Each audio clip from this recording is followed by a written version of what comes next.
Près de 341 ans après son instauration en 1685 sous le règne de Louis XV, et 178 ans après l'abolition définitive de l'esclavage en 1848, la France a finalement voté ce 28 mai 2026 l'abrogation officielle du trimestre célèbre, du tristement célèbre Code noir, ce texte colonial qui avait juridiquement organisé la traite et l'asservissement des peuples africains dans les colonies françaises.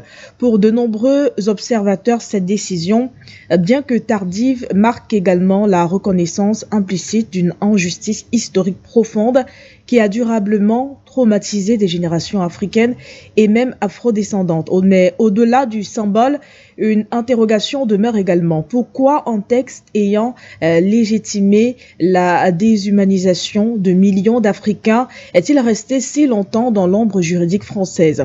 Dans une lecture souverainiste et patriotique, ce tournant rappelle surtout une réalité fondamentale. Un peuple ne construit pas un avenir digne sans vérité sur son passé. Et l'Afrique aujourd'hui, engagée dans une quête de souveraineté politique, économique et mémorielle, observe ce geste comme une étape certes importante mais insuffisante face aux immenses débats encore ouverts sur la mémoire, la justice historique et également la dignité africaine. On en parlera avec vous, mesdames, messieurs, dans quelques instants. Et puis, le thème principal de cette émission nous envoie du côté du Bénin et du Niger. Le véritable tournant du rapprochement entre Niamey et Cotonou s'est dessiné le 24 mai 2026 lors de l'investiture du nouveau président béninois Wadani Romuald au Palais des Congrès de Cotonou. Après près de 3 années de fortes tensions diplomatiques consécutives au changement de pouvoir intervenu au Niger le 26 juillet 2023, la présence remarquée du Premier ministre nigérien Ali Mohamed Lamine Zen, accompagné d'une délégation de haut niveau, a été perçue comme étant un signal politique fort envoyé par Niamey. On note que cette participation hautement symbolique marque également la reprise d'un canal direct de dialogue entre deux États voisins profondément liés par l'histoire, le commerce et les enjeux sécuritaires régionaux. Au-delà du protocole, ce geste diplomatique apparaît également comme étant une volonté mutuelle d'apaisement autour de dossiers sensibles tels que la réouverture complète des échanges frontaliers, la coopération sécuritaire et bien sûr les intérêts stratégiques communs. Et dans une lecture souverainiste aujourd'hui, ce moment rappelle une conviction forte. Les différents Africains doivent trouver des solutions africaines. On en parle avec vous et c'est juste après cette transition.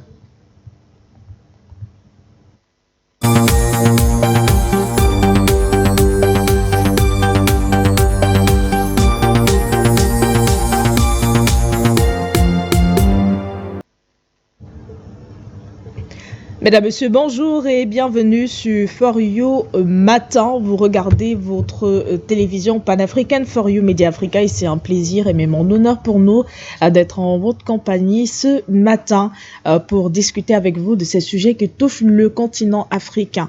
Alors voilà, vous avez sans doute suivi les sujets que nous vous avons proposés ce matin. Le premier, on parle du Code noir et puis le second, on revient sur les relations entre le Niger et le Bénin. Et pour mieux en parler ce matin, nous sommes accompagnés, bien accompagnés comme d'habitude. Et sur ce plateau, nous sommes avec vous, Dr Issoussé. Bonjour et bienvenue chez vous.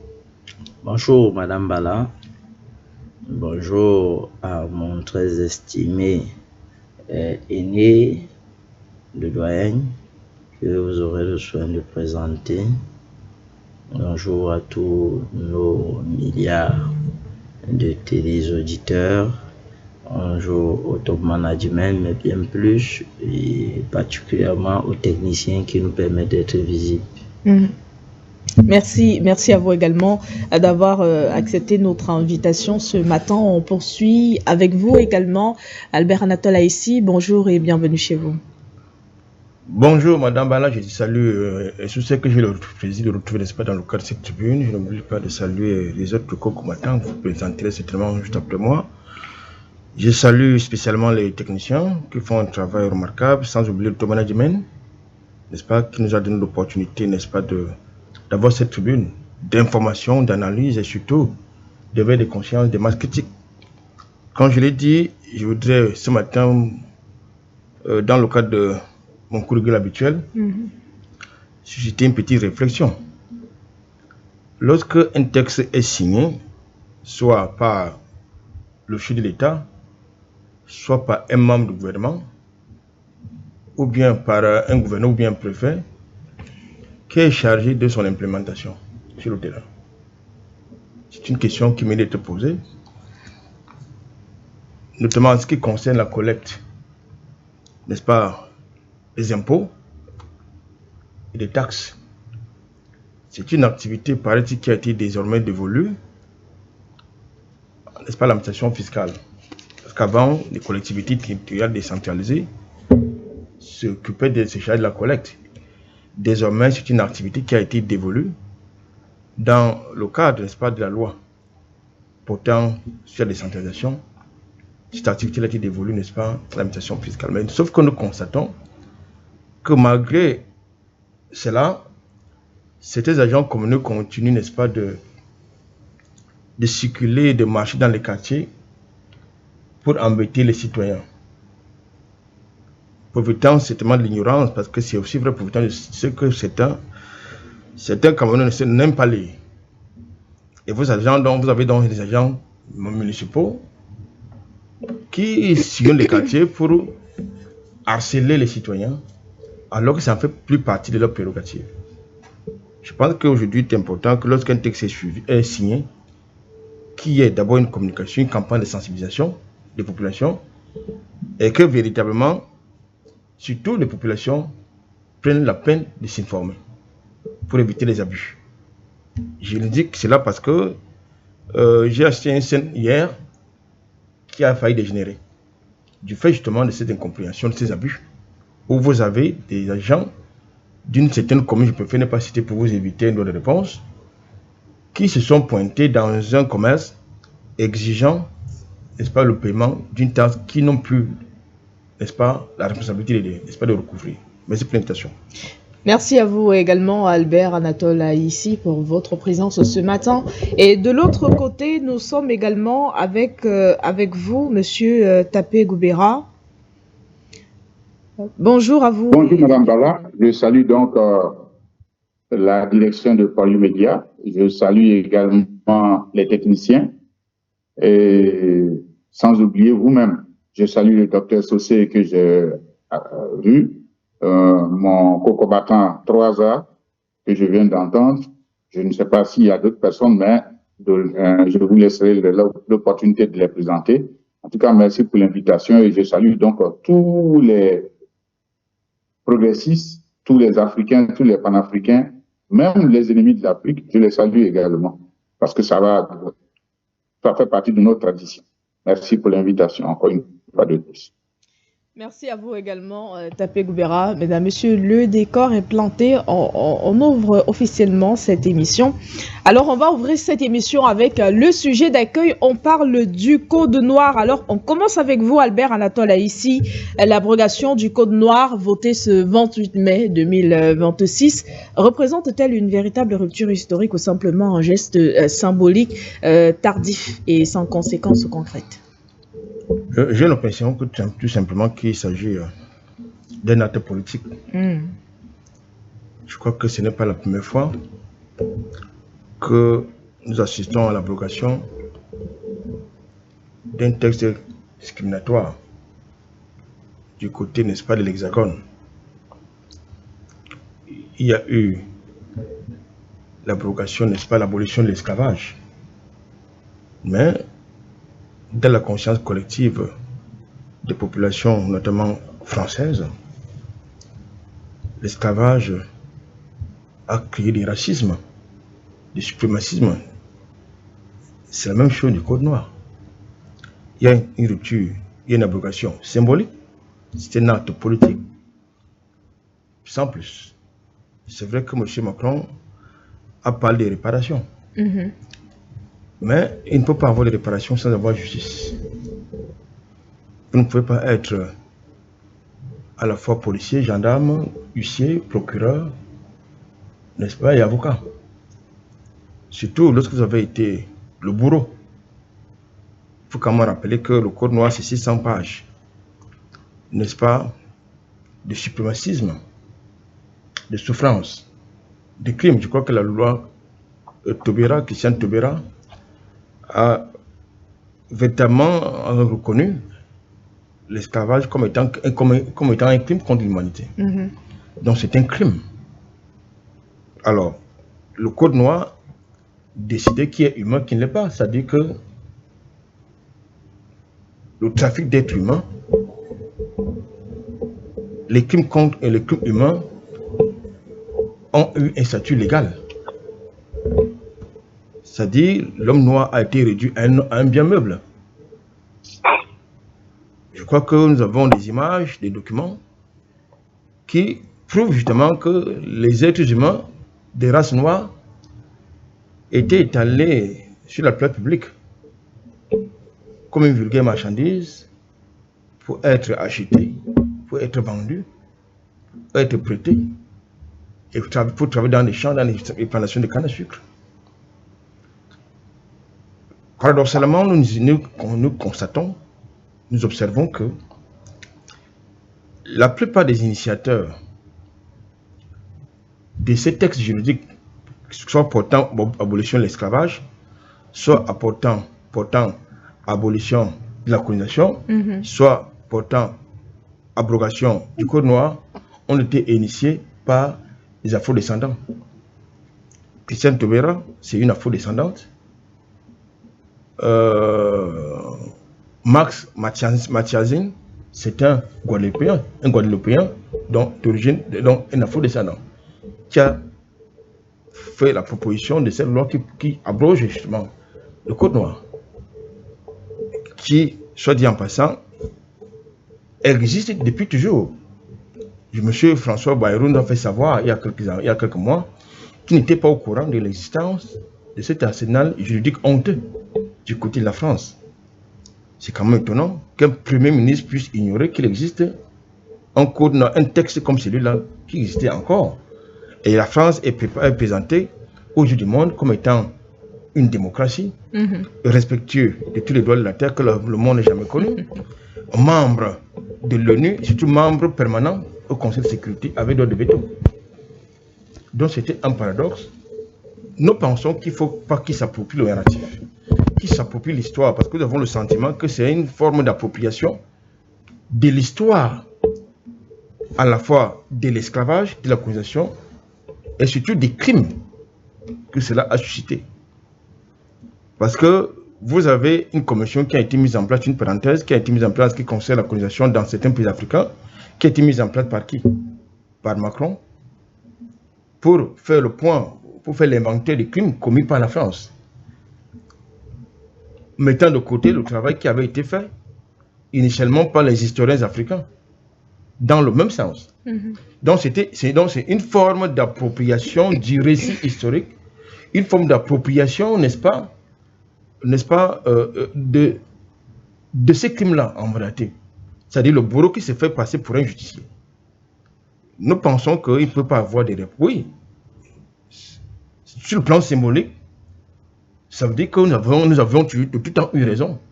Qu'il existe des gens qui se proclament comme étant des humanistes, des démocrates, ne le sont pas du tout.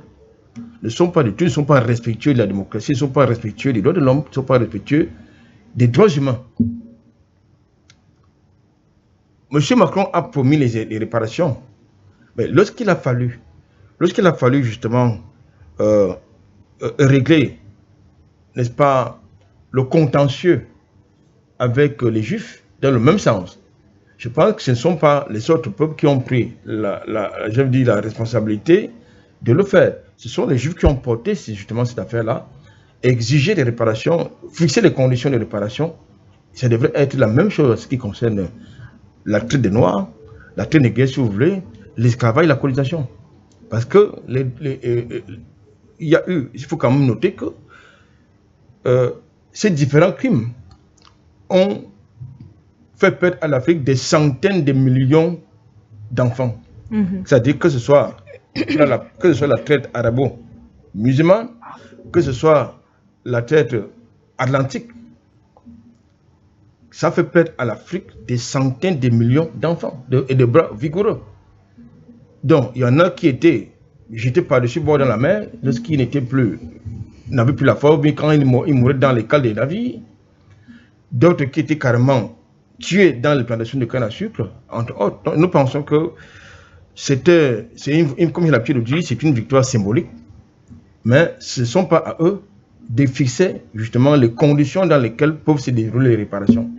Parce que la France n'a pas été le seul, n'a pas été le seul pays esclavagiste. D'autres pays en Europe ont profité justement de la rente esclavagiste, de la rente de la traite négrière. Il y en a même qui continuent même n'est-ce pas, de vivre de ces rentes de la traite négrière et de l'esclavage. Merci à vous, Albert Anatole, ici. Alors, docteur Essoussé, aujourd'hui, comment expliquez-vous qu'un texte ayant juridiquement encadré l'esclavage soit quand même resté dans l'architecture juridique française pendant près de 341 ans après sa promulgation en 1685? La volonté de Dieu. C'est la volonté de Dieu. Vous savez, après un crime, la volonté divine s'arrange toujours à ce qu'il y ait des traces. Après le crime, même quand vous voulez effacer les traces, il y a toujours une trace qui permettra, n'est-ce pas, aux enquêteurs de justifier le crime. En fait, c'est ce qui se passe un peu avec ce code noir. Vous ne pouvez pas expliquer, et je pense que le député Gustave, qui était à l'origine de cette proposition de loi, parce que M. Macron s'agite, je pense qu'il y a deux méthodes par lesquelles, n'est-ce pas, les lois sont censurées, s'il faut le dire, à l'Assemblée, au Parlement. Il y a des projets et il y a des propositions. Alors les projets partent généralement de l'exécutif. Donc si M. Macron, il est vrai qu'il se souciait sincèrement de cette histoire, il devait mettre un projet de loi qu'il n'a pas fait. C'est parti d'une proposition. Ce député Gustave a si bien expliqué que c'est une incongruité la plus fatale de savoir que une histoire qui a été rédigée en 1600, qui s'est achevée, n'est-ce pas, entre le 18e et le 19e siècle jusqu'à aujourd'hui, on retrouve un code qui justifie cela dans l'arsenal juridique français. Et qui consiste en quoi? À considérer l'homme comme un bien meuble. L'homme comme une marchandise. L'homme qui peut être traité moins qu'une marchandise. Et les impacts sociaux sont visibles, il a dit, en France, jusqu'aujourd'hui, avec les problèmes de racisme, avec les problèmes de marginalisation des territoires d'outre-mer. Donc, à partir du moment où vous portez la peau noire, jusqu'aujourd'hui, il a dit, il y a toujours les conséquences de ce code-là. Maintenant, je suis d'accord avec Triple A lorsqu'il dit que c'est comment je vais dire ça, c'est un schéma, un jeu politique. Parce que la vérité, c'est que si il y a sincérité dans cette histoire, parce que on peut l'avoir mis de côté seulement parce que ça encombrait l'arsenal juridique français. C'est pas parce que alors s'il est vrai, il devrait avoir. Et les réparations ne consistent pas en des mots. Les réparations sont les actes, c'est des faits qu'on pose. Alors, vous savez, depuis combien de temps M. Macron, qu'il est au pouvoir là, il parle de ces réparations, mais aucun acte. Il y a des restitutions qu'il faut faire. Aucun acte de restitution, aucun acte de réparation. Vous avez vu ce qui s'est passé quand il voulait écrire sur ma chaîne de livres sur l'histoire du Cameroun et de la France. Donc, Oui, quand vous avez donc quelqu'un qui fait un truc comme il a fait là, vous comprenez que ce sont que des mots parce qu'aujourd'hui, la vérité, on ne peut plus se cacher. C'est que la France est en mal. La France est en mal, elle est en perte de vitesse aujourd'hui dans ces territoires africains. Et le fait qu'elle soit mal a eu un impact considérable sur, n'est-ce pas, son économie. Alors, la France veut voir comment se relancer. C'est pour ça qu'il faut changer de méthode politique. Parce que même s'il faut restituer aujourd'hui, vous savez de quoi on parle? Vous savez pendant combien d'années l'esclavage a commencé en 1800, s'il faut le dire. Mais le code existe en 1600. Alors, vous totalisez ces années. Regardez les séquelles que cela a eu en Afrique. La France va réparer ça avec quoi? Non, il ne faudrait pas qu'on nous embête dans des... La France va prendre l'argent où? S'il faut seulement parler d'une réparation financière, la France va prendre l'argent où pour réparer ça? Quand son économie est aussi à genoux, quand son économie se porte mal. Nous sommes des Africains, nous connaissons le pardon. Mais nous voulons que ce soit un pardon sincère. Nous voulons que ce soit un pardon sincère. Alors, la manière, les méthodes, les process qu'on a utilisés pour mettre cette histoire sur pied, utiliser les mêmes méthodes pour réparer cette histoire. Utiliser les mêmes méthodes. Alors, mais sauf que le problème, c'est qu'il manque d'humilité de l'autre côté. C'est-à-dire qu'il a été exigé à différents dirigeants français, commençant par M. Hollande, suivant M. Macron, de demander pardon, ils disent qu'il ne peut pas demander pardon. Ce qui justifie justement le fait, la déclaration que vous avez faite et dont j'ai dit je suis d'accord, et c'est une histoire politique. Si c'était une histoire sérieuse et vraie, on commence d'abord, ça c'est le B, pas le pardon. Un pardon national, d'abord pour leur propre nation, parce qu'il y a les Français qui ne sont pas d'accord de cette histoire. Un pardon international. Ils acceptent qu'on mette cette histoire à la tribune des Nations Unies. Et un pardon qui les pousse, eux, le politique français, à aller dans tous les États africains, faire des déclarations publiques. Ou encore, on peut couper en allant dans le média officiel français, faire une déclaration publique. Et en commençant par restituer la vérité de l'histoire. Commençant par restituer tout ce qui a été volé. Parce que la France a été le moteur de la traite. Ça ne concerne pas seulement la France. La France, la Grande-Bretagne, ça a été le moteur de cette traite, même les États-Unis. Parce que c'est cette traite-là qui a développé le continent américain. On ne va pas s'élever, on se dit, bon, comme ces gars-là, on va... Non, les Africains ne sont pas ce qu'ils pensent. Dans tous les cas, ils le savent. Les Africains sont aujourd'hui plus intelligents, ils en sont conscients. Les Africains aujourd'hui sont très éveillés, ils en sont conscients. Les Africains aujourd'hui, c'est le monde de demain, ils en sont conscients. Donc, ils arrêtent donc de nous prendre pour des enfants d'ici, des digi-digi, des marionnettes. Nous, ces histoires-là, on n'est pas... Au fait, ça nous chatouille pas. Ça nous chatouille pas. Mais, je dis, la France ne peut pas. À l'état actuel des choses, elle ne peut pas payer. Elle ne peut pas réparer. C'est un tort, je dis, quand vous avez 400 ans, vous avez déjà évalué une fois juridiquement les torts que vous posez à quelqu'un sur 1 an, sur 2 ans, sur 400 ans, avec tout ce que ça comporte. Je dis, vous avez vu que ce député, étant lui, il a même fini par des larmes. Il a fini. Et la clique des députés qui sont passés, qui ont eu même à rappeler les effets sur sa grand-mère. Donc, on ne va pas s'élever aujourd'hui. Vous êtes dans un pays où on considère encore le noir comme autre chose. Mais la trahison est grave quand même.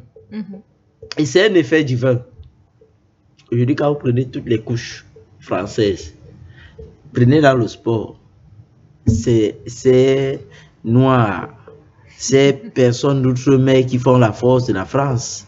Donc, tous ces médailles, je pense que si on décidait, les Africains, qu'on retourne avec nos médailles qu'on a attribuées à la France, je pense que dans les musées français seront vides. Quand vous prenez aujourd'hui au niveau de l'intelligence, c'est les Noirs qui font la force de la France, c'est-à-dire dans les industries et consorts, tout ce qu'ils ont comme fleuron économique. Quand vous prenez même ces industries-là, ils font fortune où? C'est en Afrique qu'ils font fortune. Donc, ça, c'est des marques qui démontrent que la France, en réalité, elle va faire tout ce qu'elle va faire là. Elle porte le sang des Africains sur elle. Et nous disons seulement à M. Macron qu'il arrête les mots. Il a les problèmes plus sérieux, les problèmes de son départ, le problème des élections qu'il ne veut pas organiser. Vous savez qu'on est en train d'attendre déjà le planning des élections que M. Macron donne, qui ne vient pas nous embrouiller avec c'est des histoires. Nous autres, nous sommes conscients, nous Africains, de ce qu'ils ont fait, et c'est parce que nous sommes en train de travailler qu'ils ont peur aujourd'hui. On a des méthodes, on verra comment nous-mêmes faire arranger, réparer ce tort-là par nous-mêmes. Merci à vous, docteur Essoussé. Alors, tapez Govera, est-ce qu'aujourd'hui, l'Afrique institutionnelle actuelle, notamment les dirigeants et ces organisations régionales, mènent, selon vous, un combat suffisamment structuré sur cette question mémorielle et même historique? Bon, moi, je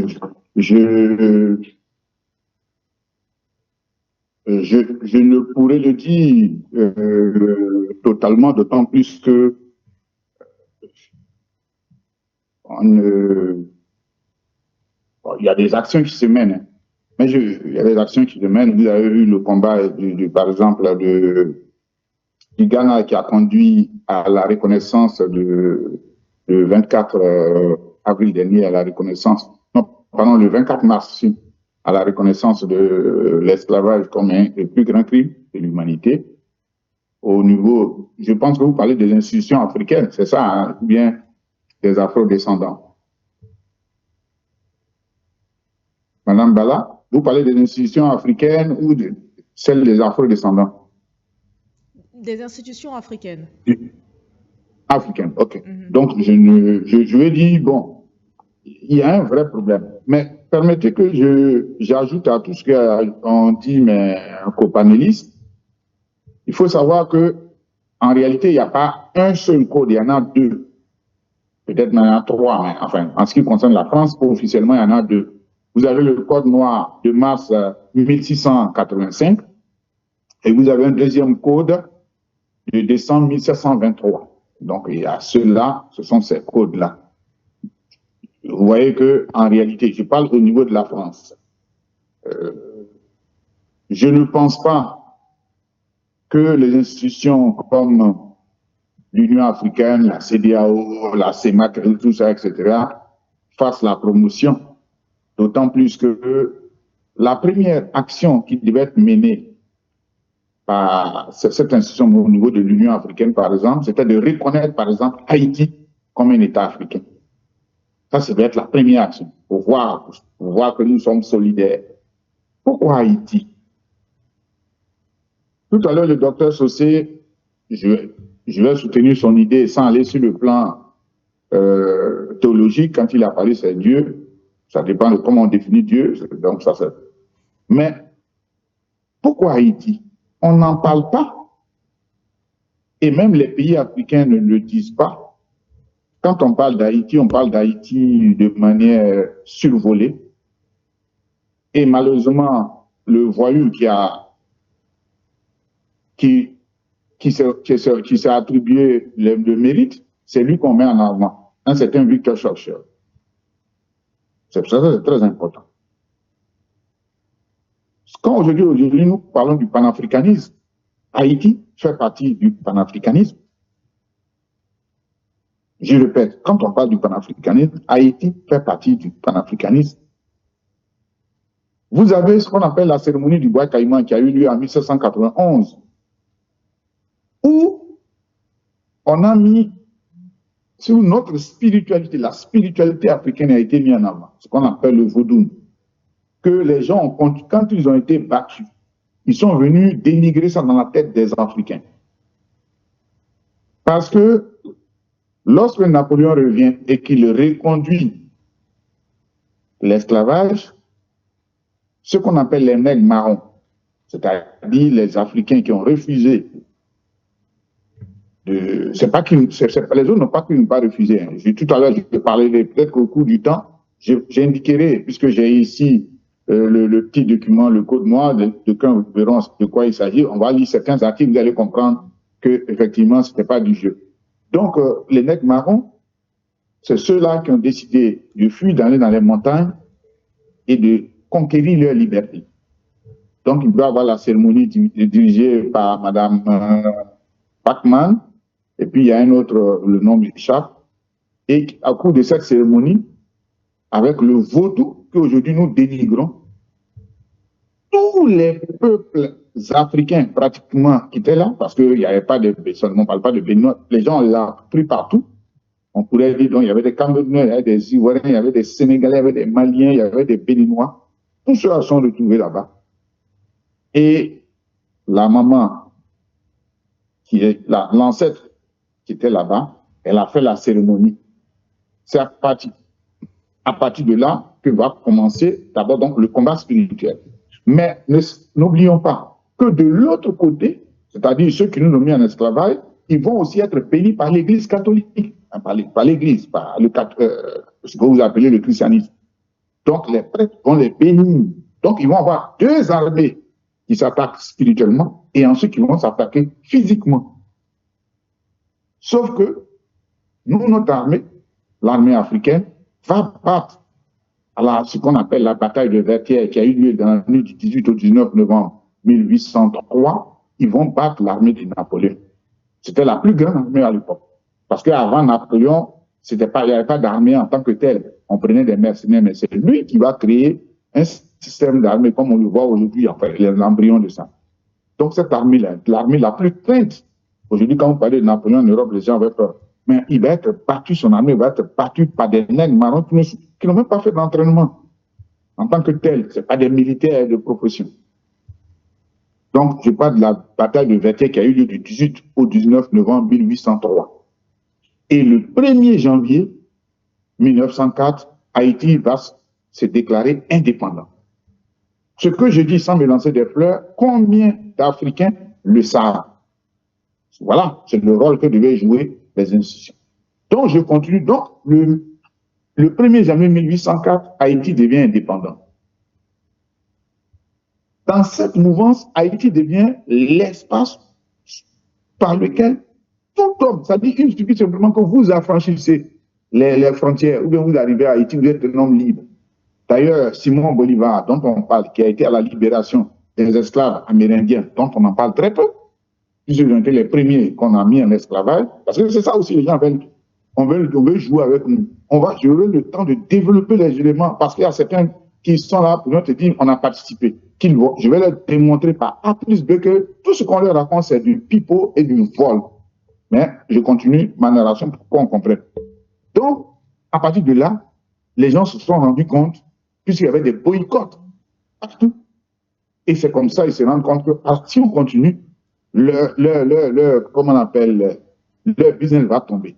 Je rappelle qu'en 1853, en 1553, le premier bateau négrier, quand les Anglais entrent dans l'espace, le premier bateau négrier s'appelle Jésus. Vous pouvez vérifier. Le premier bateau négrier, c'est-à-dire c'était un bateau de guerre qui a été transformé sur, je crois, Élisabeth Ier. Ce bateau-là va s'appeler Jésus. Celui, je crois, il avait une capacité de près de 300. Il a été aménagé pour au moins 300 esclaves. Donc c'est le bateau Jésus qui va être le premier bateau qu'on va utiliser en Angleterre. Donc, je reviens maintenant à ce qui se passe. Et donc, nos frères vont avoir la bataille et il va y avoir donc des mouvements réels. Et puis, en 1833, les Anglais vont voir que le business ne marche plus parce que c'est la plus grande puissance. Puisque les Africains, au-delà de Haïti, ils vont boycotter celui qu'on transporte. Il y a d'autres même qui vont être dans les choses, sur les océans en termes de pirates pour aller attaquer ceux qui faisaient ce crime-là.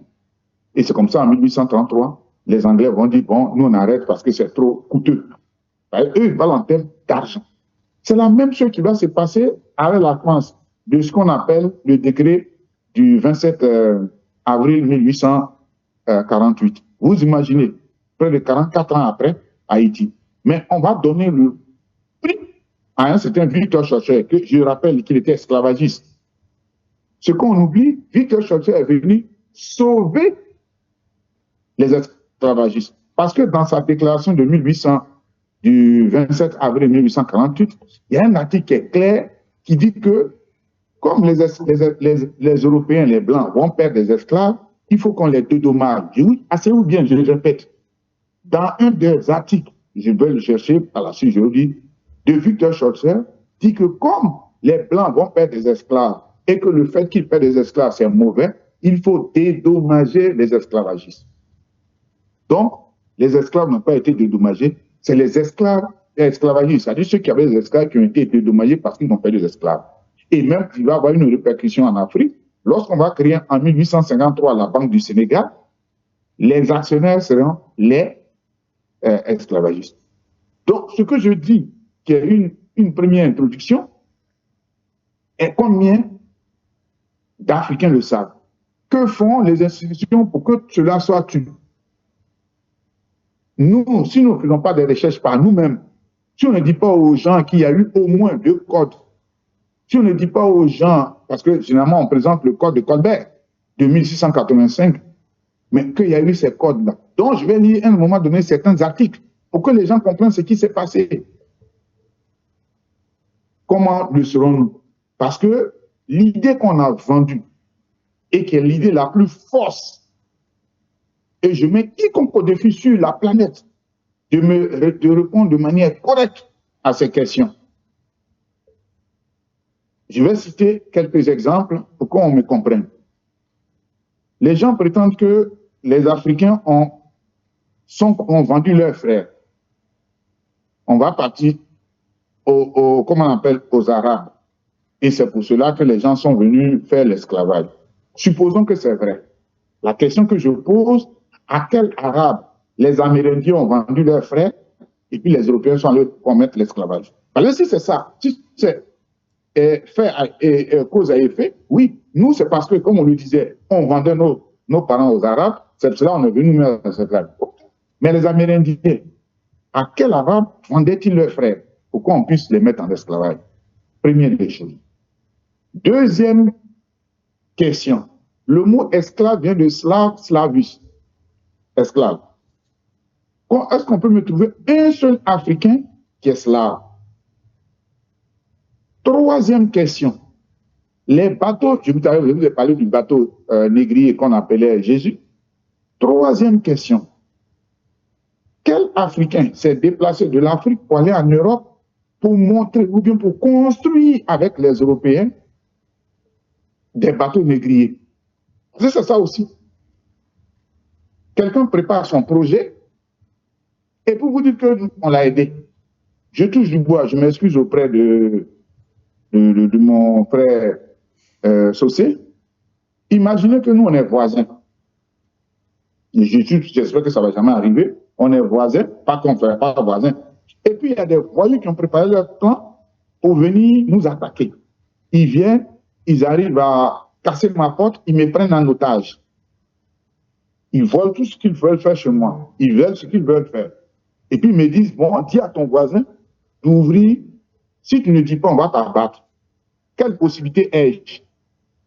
Je vais dire, ah, ceci, c'est moi. Et je vais trouver des arguments parce que j'ai envie que peut-être que je préserve la vie de mes enfants ou bien de ma femme et même moi-même.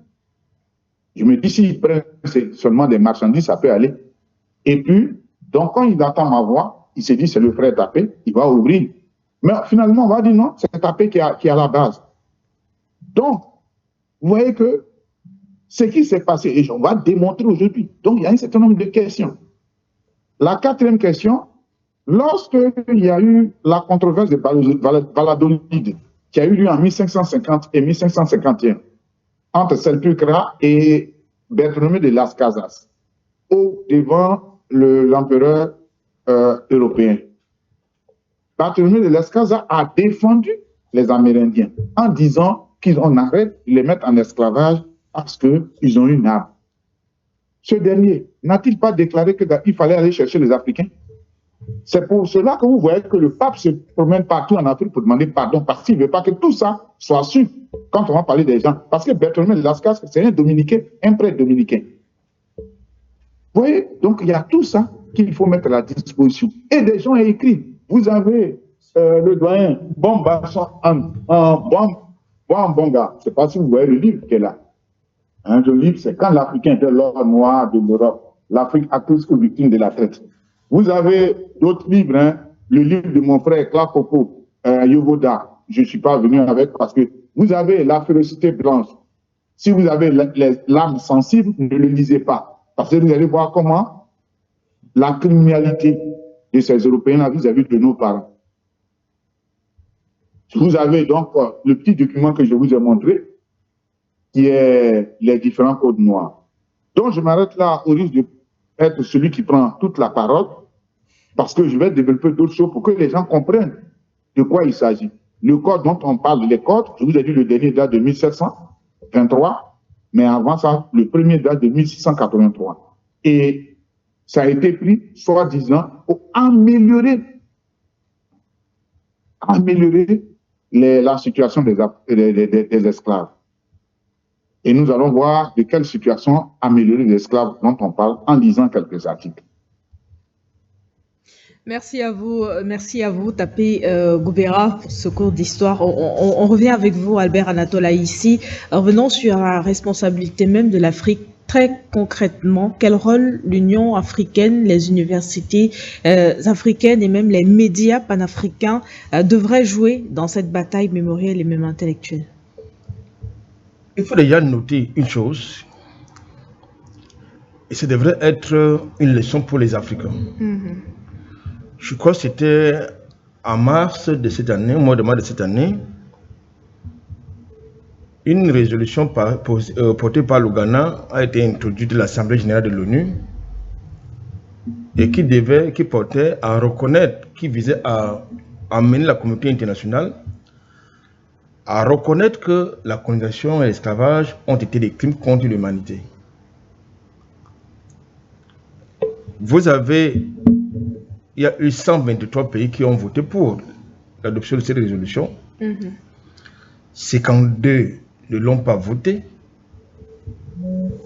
Vous avez donc les 27 pays membres de l'Union européenne qui sont abstenus de voter cette résolution. Vous avez l'Argentine, les États-Unis et Israël qui ont voté contre. Je reviens sur cette séquence pour que vous ayez un peu l'idée de la perception que ces gens, de l'inconséquence de ces gens par rapport à cet événement, à cette page sombre pour les Africains. On ne doit pas seulement mentionner dans nos analyses la traite transatlantique en oubliant la traite arabo-musulmane qui a également fait autant de victimes. Beaucoup d'individus sur les plateformes de forums médias nous accusent de victimisation, d'être constamment dans la victimisation. C'est leur problème.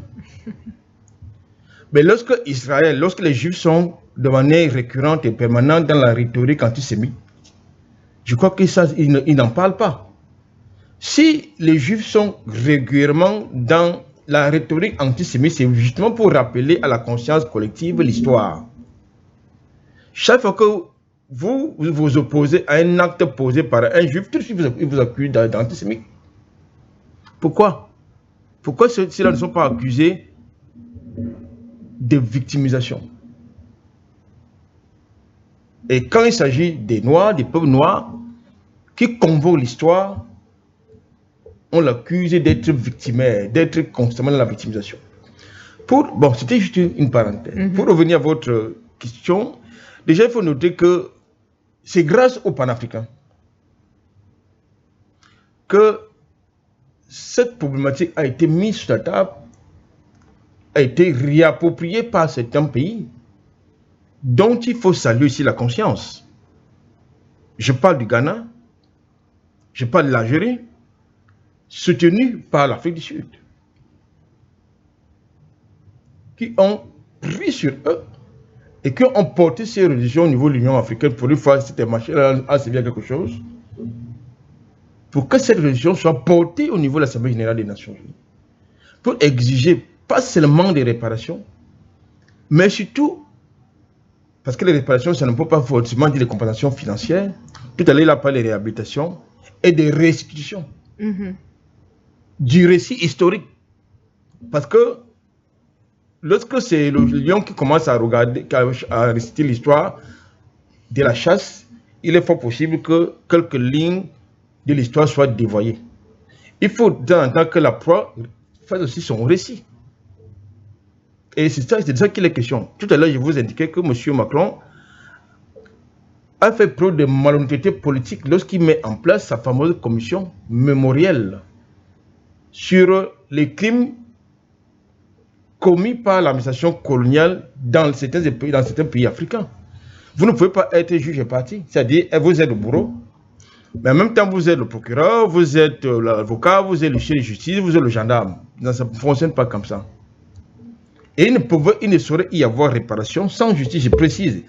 Quitte aux peuples africains, aux États africains, parce que ça ne concerne pas que, cette affaire ne concerne pas que. Lorsqu'il parle d'affaires, je parle de cette problématique des mémoires ne concerne pas que les politiques, ça ne concerne pas que les dirigeants. C'est une problématique qui implique tous les Africains, que ce soit les médias, que ce soit les universitaires, que ce soit la société civile. Donc, ça intéresse tout le monde parce qu'il s'agit là d'une histoire collective. Et vous savez que si vous amenez une problématique scientifique, historique, dans le champ politique, c'est pour la dévoyer. C'est pour absolument la dévoyer. Donc il faut éviter d'absoudre ce fait historique grave qui a marqué notre conscience collective dans le champ politique, excusez-moi, politique non.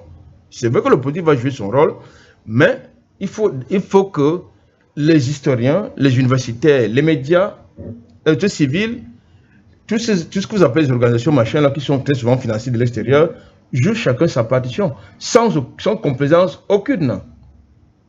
Aucune.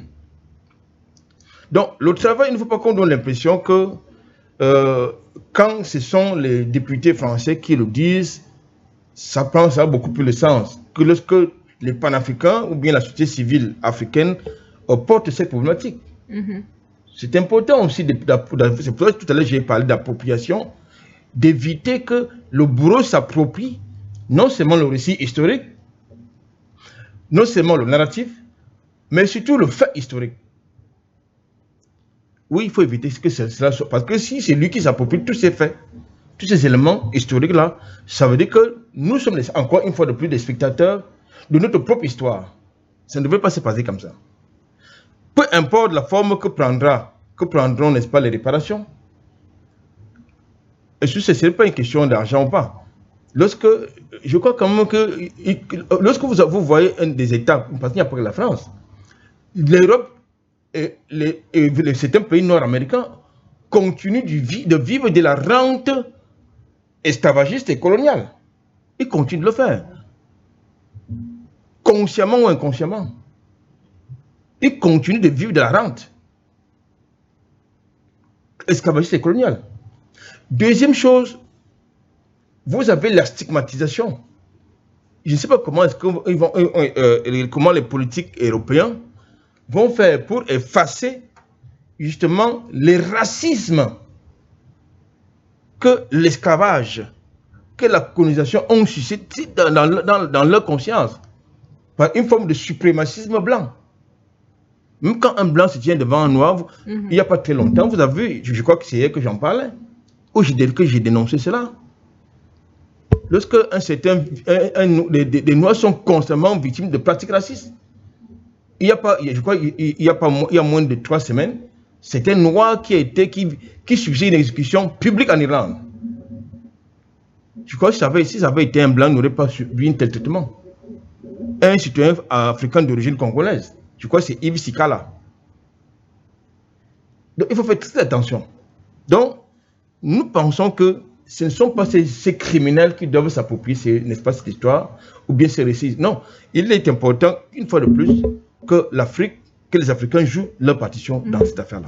Merci à vous, Albert Anatole ici. Alors, docteur Issoussé, parlons de rapport de force. Historiquement, les grandes reconnaissances aux politiques ont souvent été obtenues à travers des rapports de force diplomatiques ou encore intellectuels. Alors, aujourd'hui, est-ce que l'Afrique dispose du poids politique nécessaire pour imposer ce débat à l'échelle internationale? Oui. Comment? Diplomatiquement, vous l'avez dit, l'Afrique dispose du poids parce que si nous prenons tous les indicateurs diplomatiques, l'Afrique les a. Et le problème est l'Afrique elle-même. Et Triple A a souvent évoqué ce problème.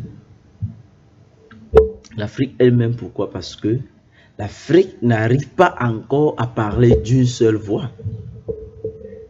L'Afrique est le continent qui est le plus représenté aux Nations Unies. Hein. il faut le noter. Ça veut dire que dans une démocratie normale, l'Afrique, si elle parle d'une seule voix, elle impose au monde sa vision. L'Afrique est le continent qui détient toutes les richesses, alors nous sommes en train de parler. L'Afrique est le continent qui détient toute la ressource intellectuelle. L'Afrique est le continent qui détient en termes de perspective ou de projection. Encore qu'eux-mêmes disent que le monde de demain, c'est l'Afrique.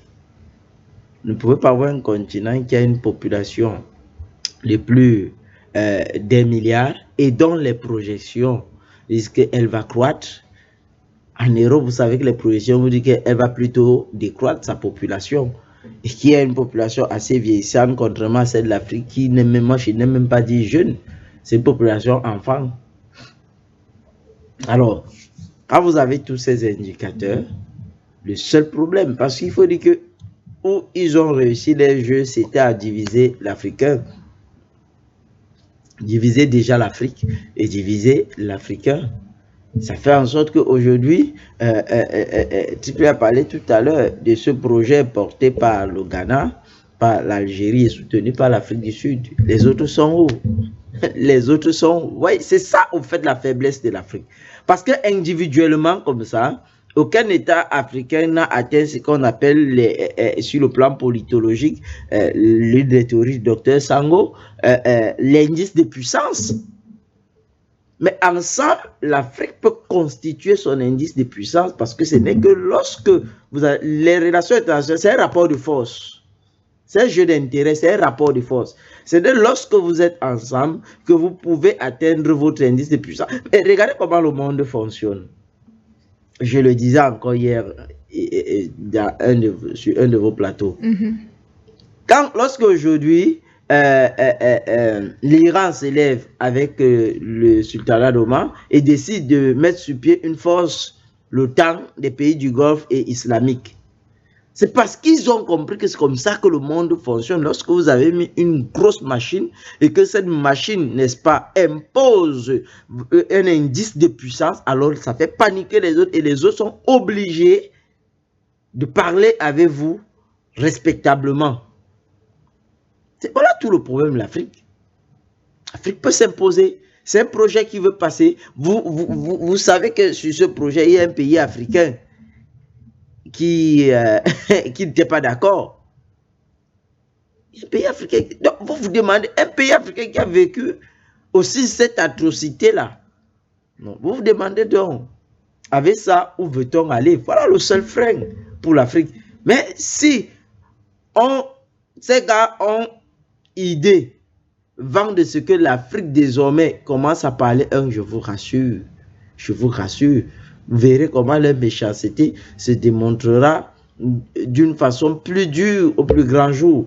Parce qu'ils savent que dès que l'Afrique prend conscience de cela, regardez, l'Union européenne nous dit, sur des questions d'intérêt général, ils parlent d'une seule voix. Même quand il y a des voix discordantes, ils trouvent un terrain d'arrangement. Regardez les États-Unis aujourd'hui, à partir du moment où ils se rendent compte que leur indice de puissance est en train de battre l'aile, vous voyez comment M. Trump agit.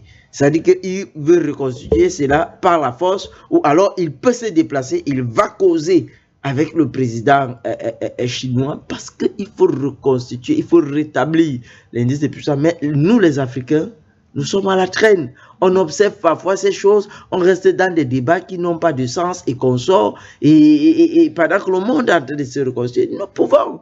Tout est en Afrique aujourd'hui. Nous avons tous les atouts. Je pense que c'est Triple A qui disait une fois que ce avec quoi on fabrique l'arme nucléaire se trouve en Afrique.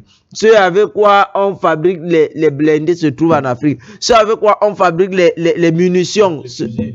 Les fusées se trouvent en Afrique. Les téléphones, les appareils des grands se trouvent en Afrique. Ceux avec qui on fabrique, ce sont les Africains. Et ceux avec quoi se trouvent en Afrique? Ceux avec qui? Ce sont les Africains. Mais pourquoi l'Afrique ne prend pas conscience? Voilà, c'est le seul handicap. Lorsque nous parlons de ces problèmes de géopolitique, du réveil africain, le seul handicap, c'est ça, vous avez toujours un téléspectateur qui pose la question, qu'est-ce que l'Afrique doit faire? Comment l'Afrique doit faire?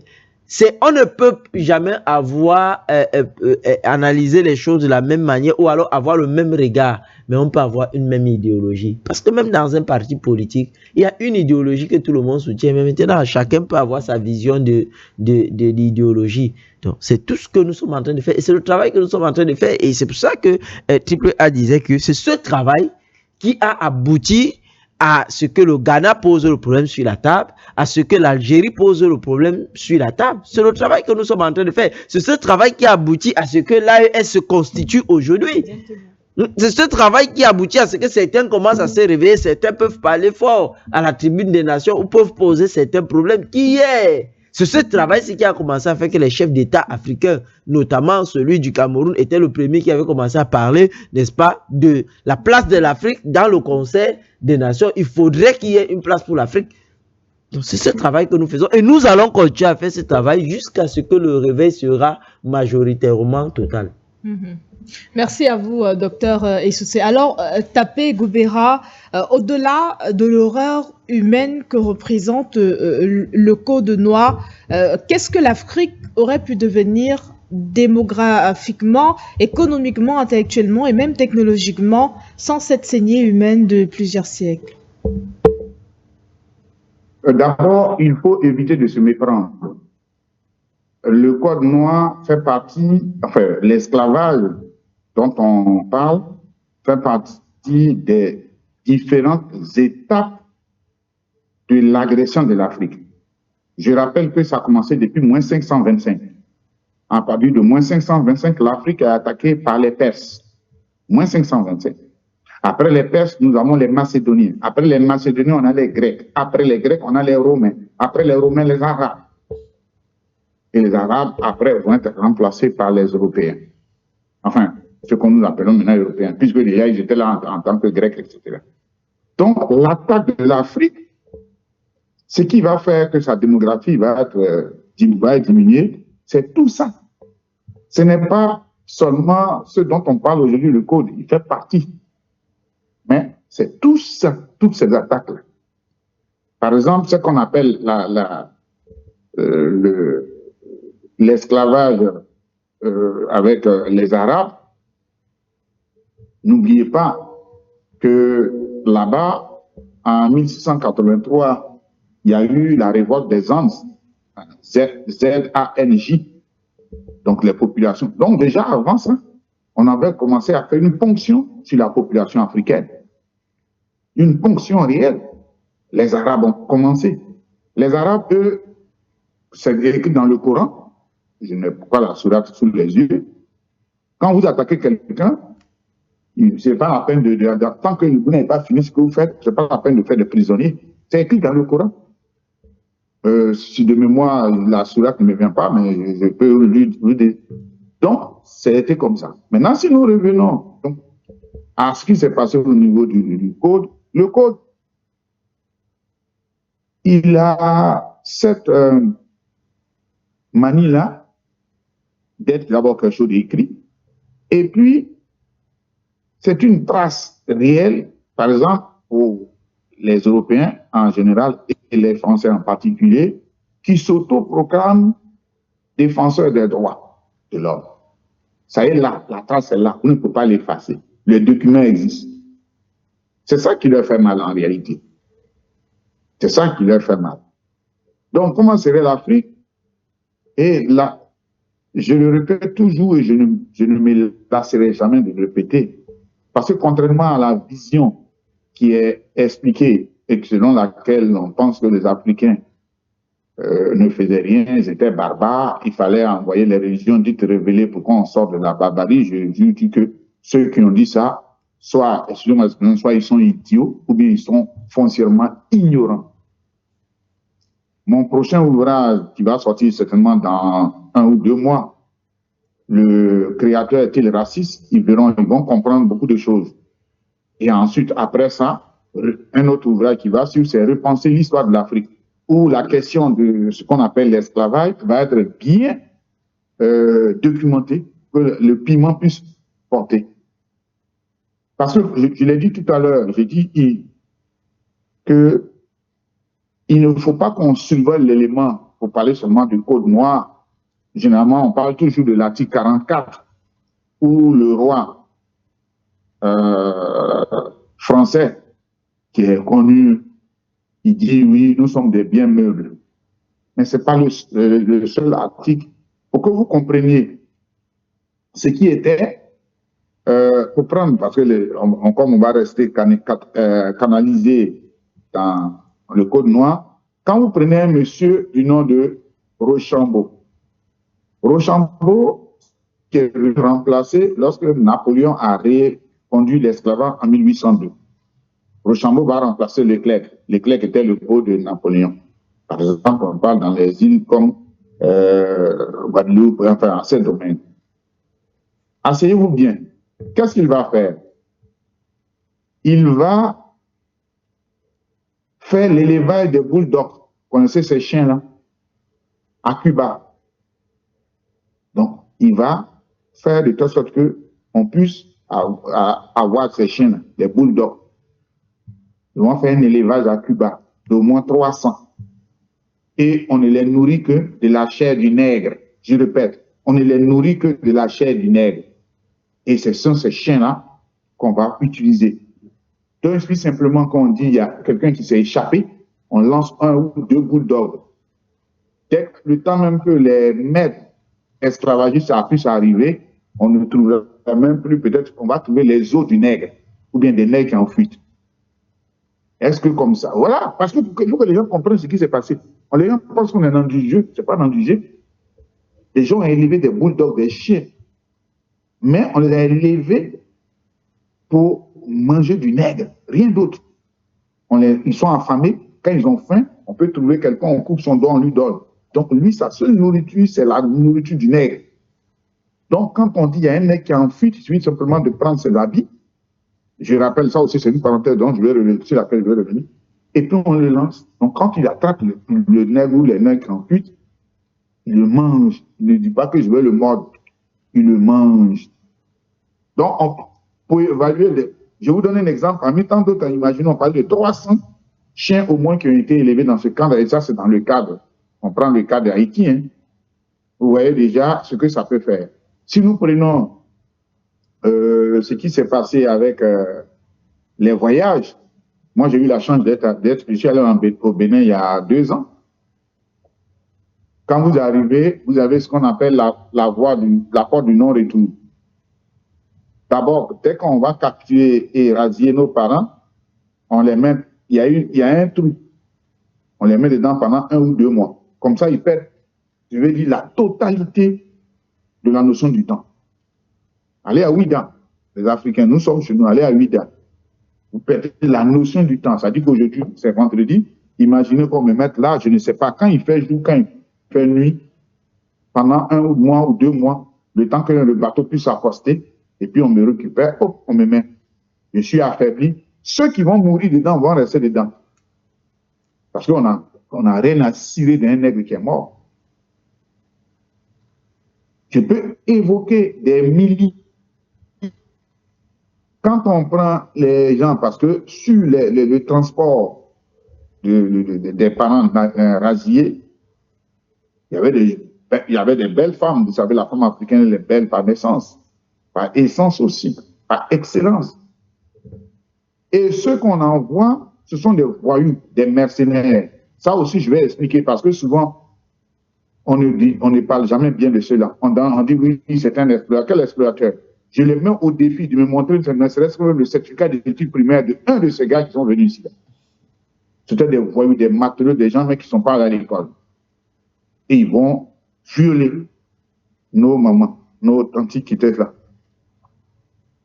Et celles qui vont donc, malheureusement, qui vont être enceintes, celles-là, soit on les jette à l'eau, puisque la traversée, ça ne fait pas un jour. Aujourd'hui, on peut se lever le matin, on prend un avion, on arrive. Les traversées, le minimum, c'est 1 mois, 2 mois, 3 mois. Donc, si elle est enceinte, on trouve qu'elle est invalide, on la jette. Et les gens rasiaient tout le monde. On rasiait les enfants, parce qu'il y avait des enfants de 10 ans. On rasiait n'importe quel personnage. Vous avez le conseiller du roi dans la date, hein, dont son ministre des Affaires, le ministre de la Défense a été radié, son nom m'échappe. Donc, on ne peut pas évaluer le nombre de morts. Mais ce que je peux dire, parce que par rapport à la question que vous avez posée, l'Afrique était devant. Aujourd'hui, vous réunissez tous les ingénieurs au monde, tous, vous leur donnez le temps qu'ils veulent. Ils sont incapables de construire une pyramide. Incapables.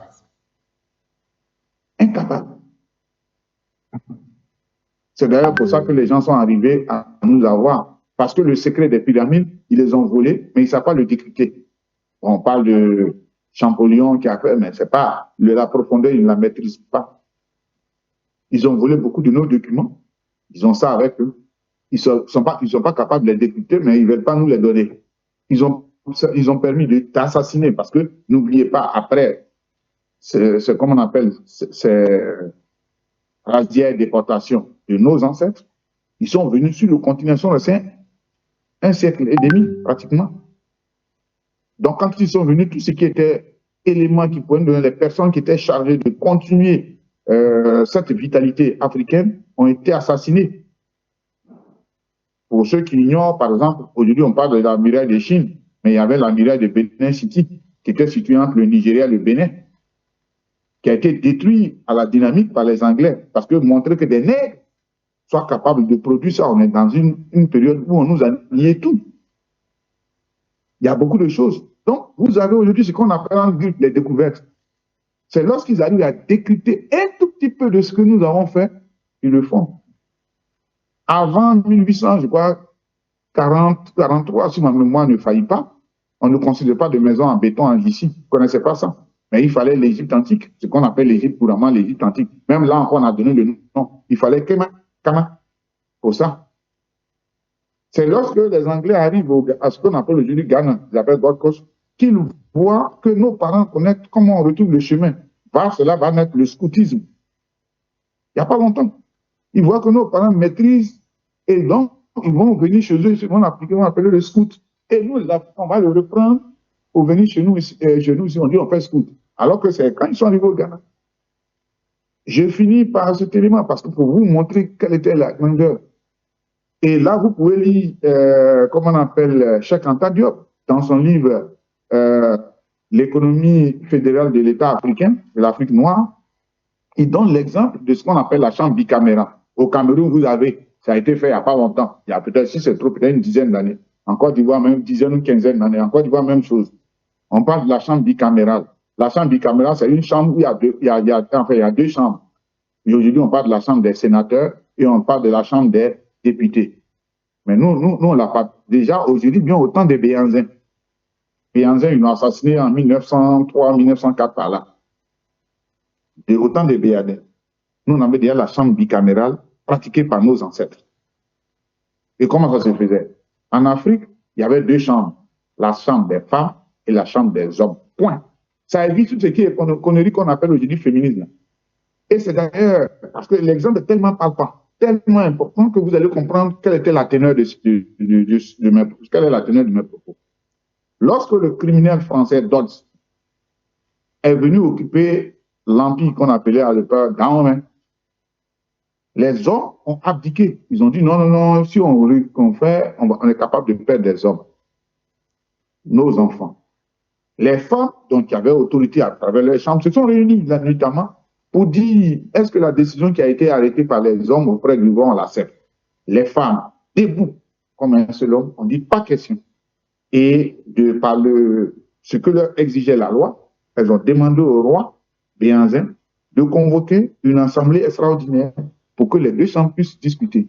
Elles sont venues, elles ont argumenté, et finalement, le roi a tranché en faveur de nos mamans, qu'on appelle les Agodiens. Elles ne sont pas des, comment on appelle, des Amazones.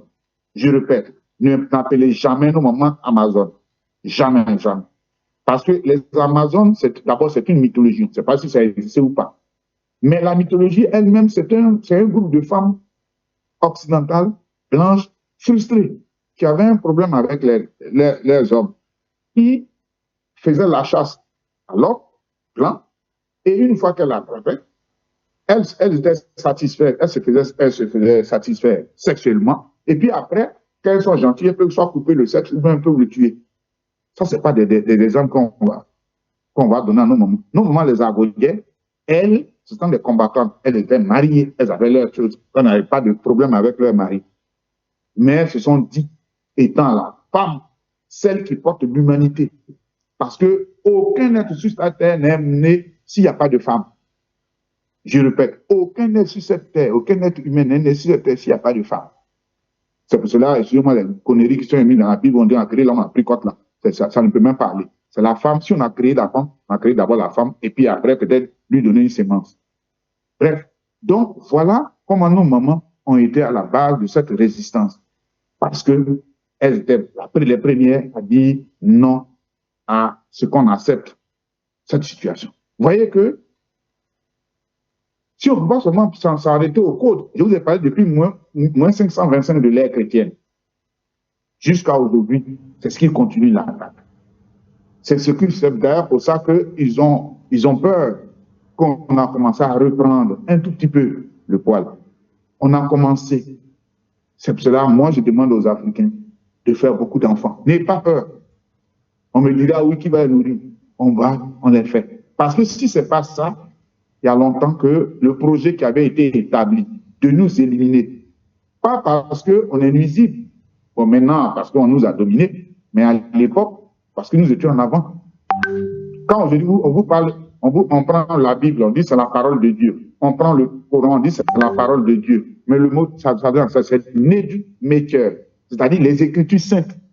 C'est-à-dire ce qu'on appelle les hiéroglyphes là. Le vrai nom, c'est les Nédu-Maker. Voilà où les gens ont triché la parole de Dieu. Les Africains étaient les premiers à dire que leur écriture était la parole de Dieu. Donc, les gens sont venus nous trouver parce qu'ils savaient qu'on était trop en avance.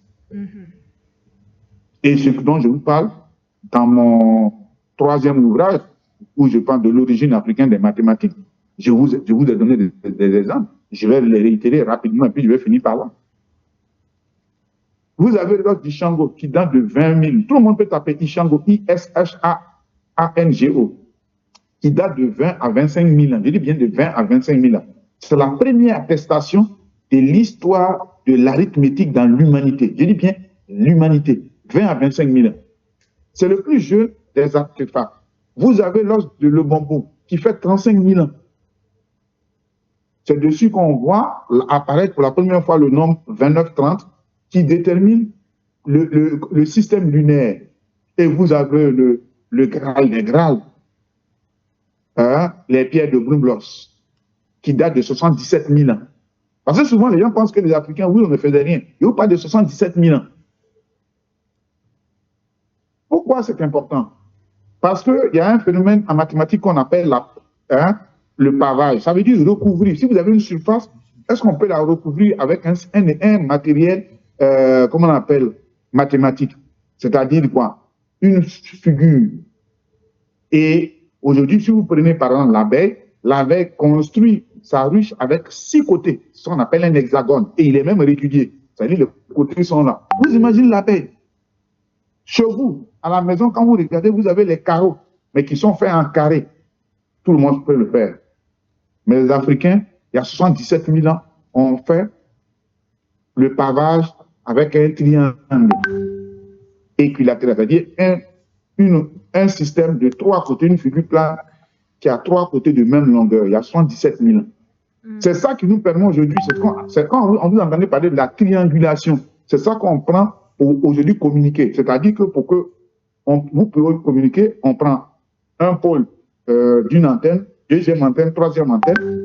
On va établir des cercles autour de ça, et ces 3 antennes-là vont créer un espace, c'est-à-dire leur point d'intersection, l'espace là. Dans cet espace, quand vous êtes là, vous avez la connexion qui est bonne. Quand vous dites « déplace-toi », ce n'est pas pour rien. Donc la question de la triangulation est née il y a 77 000 ans en Afrique. Je vais m'arrêter là parce que les gens pensent que je parle des éléments factuels. Quand nous on parle de quelque chose, c'est vérifiable. Je vous ai parlé des pierres de Bloomberg, 77 000 ans, de l'os de Lebombo, 35 000 ans, comment on appelle, les 2 autres du Chango qui sont ici en Belgique, qui datent de 20 à 25 000 ans. Et malheureusement, les Congolais ne peuvent pas avoir droit à leur os. Il y a une duplication qui est faite par les Belges. Donc, quand les Congolais veulent eux-mêmes leur os, on leur donne la copie. Ils ont gardé les deux ici. C'est dessus que vous avez les opérations. Il y a des additions, des soustractions. Vous imaginez, il y a 20 à 25 000 ans. Je n'ai pas dit 2000 ans. Je n'ai pas parlé de 2000 ans. Je n'ai pas parlé de 1600 ans. Je n'ai pas de 20 000 ans. Nos parents savaient déjà faire des calculs.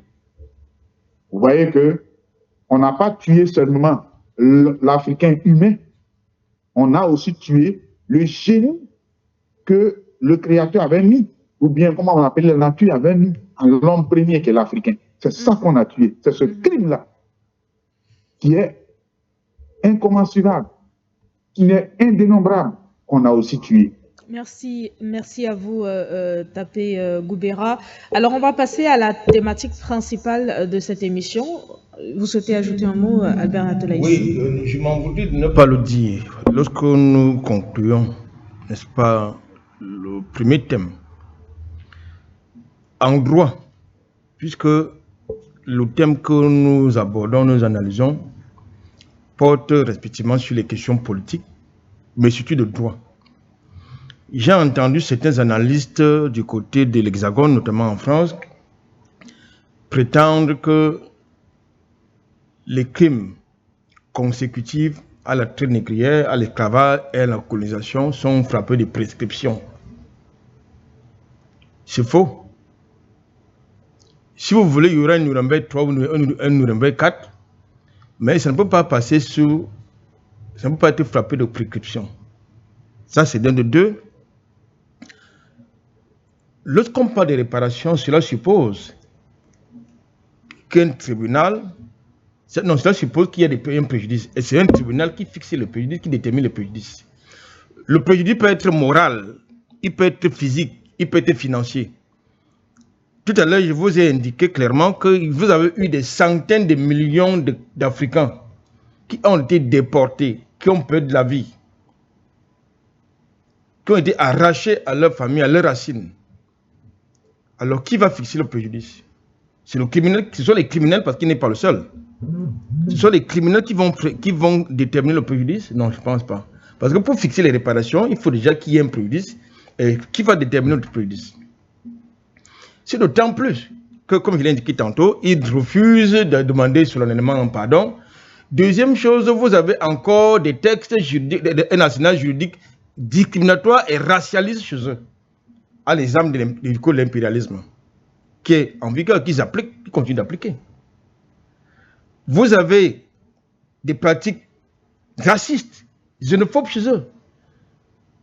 Donc, comme je l'ai indiqué tout à l'heure, Madame Bala, c'est un acte symbolique, le fait d'abolir le code noir du côté de la France, mais dans les esprits, cette pratique va se poursuivre, comme ça se poursuit d'ailleurs dans toute l'Europe, en ce qui concerne les Noirs. Merci à vous, Albert Anatole Haïti. Alors, on ouvre le standard. D'ailleurs, la réalisation nous informe que nous avons un appelant, Monsieur Sungarou au Sénégal. Bonjour et bienvenue sur For You Matin.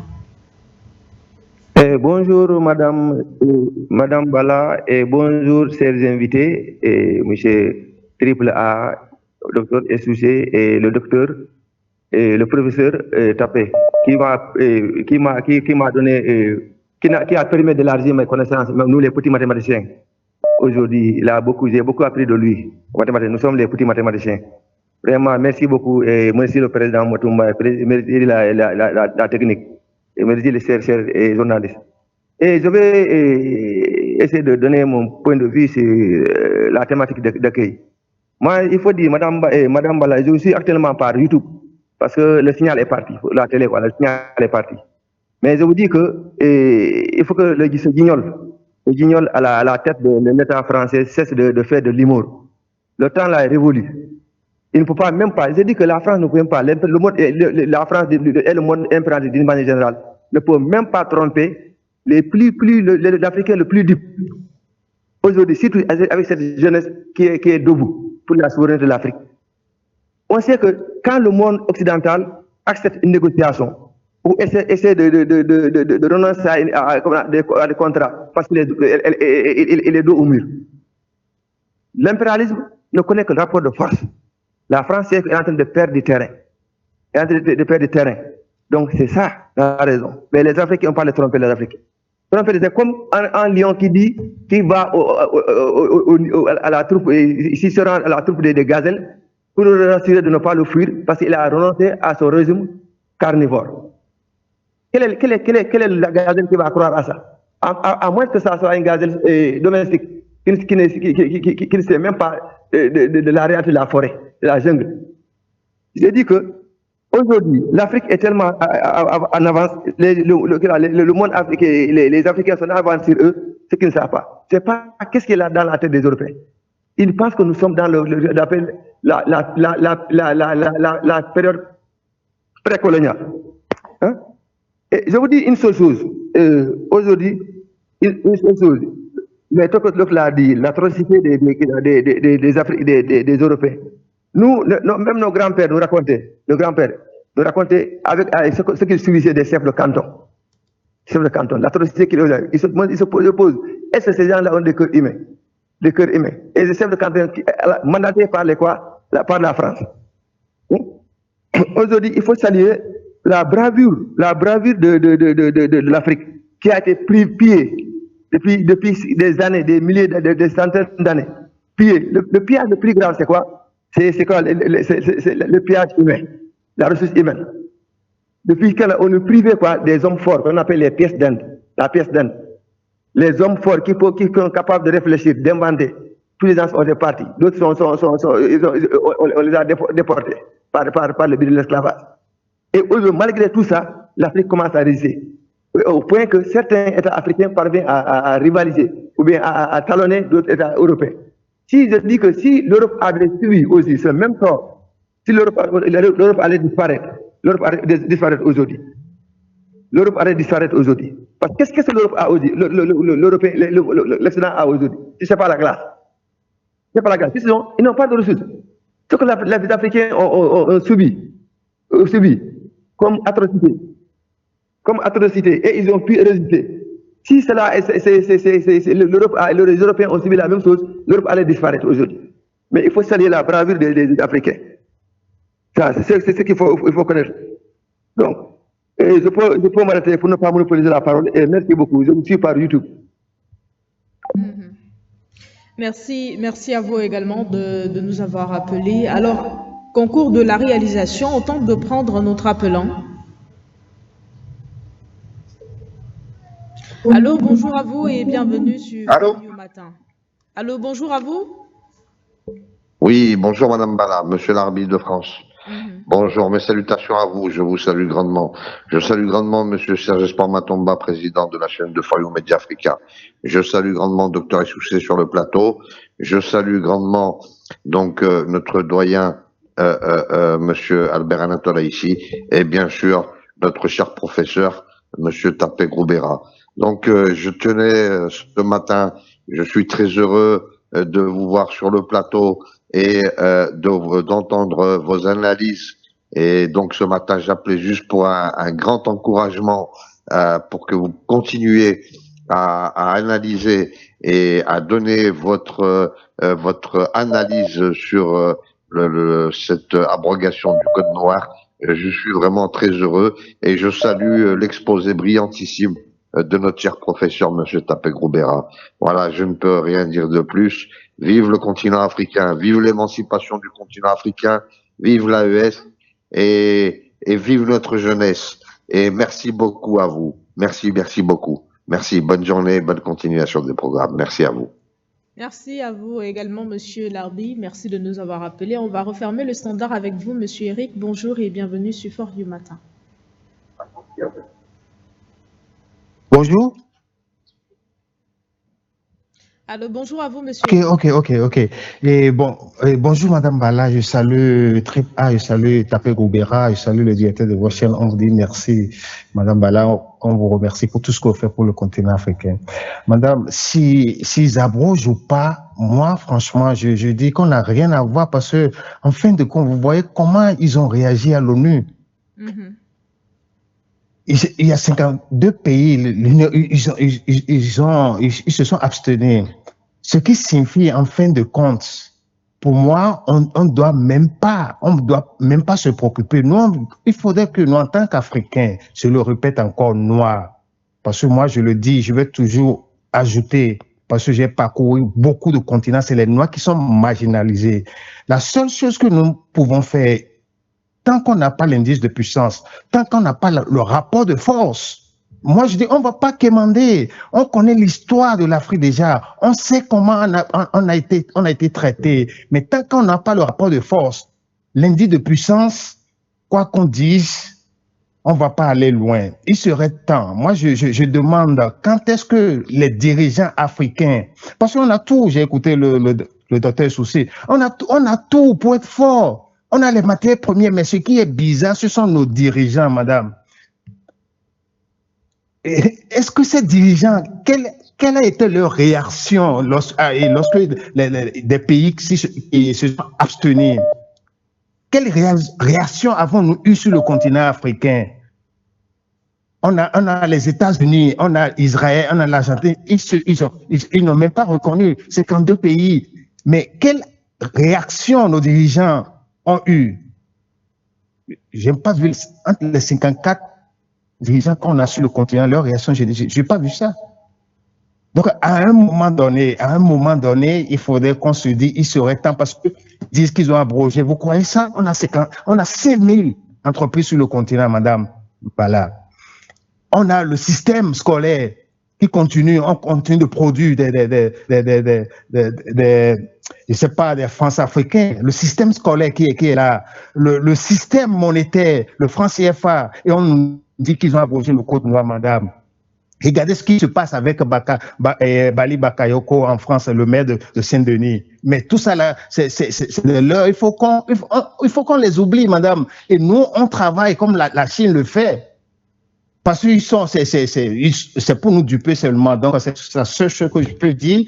Il faudrait que nous-mêmes, qu'on arrive à créer un rapport de force.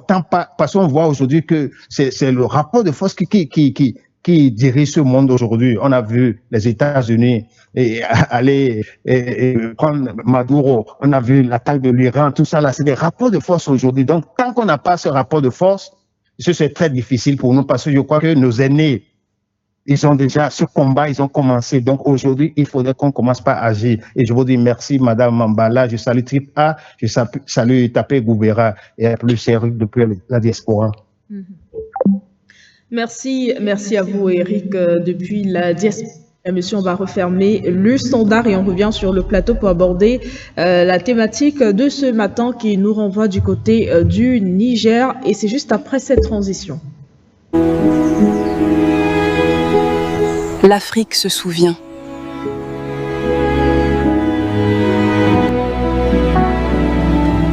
L'Afrique se souvient. Elle célèbre ses talents. Elle honore ses héros. Leader, jeunesse, diaspora. Un même continent. Une même vision. For You Media Africa. Excellence africaine 2026. De retour sur ce plateau, mesdames, messieurs, c'est un plaisir pour nous d'être en votre compagnie ce matin dans le cadre de votre émission de For You Matin. On aborde donc la thématique principale de cette émission, Niamey-Cotonou vers un dégel diplomatique. On en parle avec nos invités, mais avant, nous vous proposons, avec le concours de la réalisation, de prendre cet élément de la réalisation. Des applaudissements nourris pour saluer la présence du Premier ministre nigérien Ali Mahaman Lamine Zein à la cérémonie d'investiture du président Romuald Wadani. Ces images ont suscité un regain d'espoir et de nombreuses réactions et celle de la communauté nigérienne vivant à Cotonou n'a pas tardé. C'est vraiment une joie pour nous, les Nigériens. J'étais tellement contente de voir notre ministre venir à l'investiture du président. Vraiment, le Niger et le Bénin, bon, on est comme ça, on est deux frères qui sont inséparables. Le Bénin et le Niger, c'est deux pays frères. Et vraiment, forcément, on doit travailler pour que les choses marchent bien. C'était vraiment un réel plaisir de le voir venir à l'investiture du président de la République. Bientôt 3 ans que les frontières sont restées fermées entre les deux pays. Cette présence remarquée de la délégation nigérienne à Cotonou est perçue comme un signe de décrispation pour un réchauffement des relations diplomatiques après des mois de tension. Nous souhaitons que dans les jours à venir, qu'il y ait une solution afin que les frontières soient ouvertes. On espère bien que les problèmes vont se résoudre et finalement, enfin, les ouvertures des frontières seront dans les jours prochains, Inch'Allah. Les mots prononcés par le Premier ministre nigérien à Cotonou ne laissent l'ombre d'aucun doute. La décrispation des relations est clairement amorcée. Et je crois que c'est une nouvelle voie qui s'ouvre et je crois que les peuples de ces pays ont toujours été ensemble. Le plus important, c'est de travailler au raffermissement de ces relations. La présence au sein du gouvernement du ministre délégué à la Défense, Gildas Agonkan, précédemment ambassadeur du Bénin près le Niger, n'a rien d'anodin.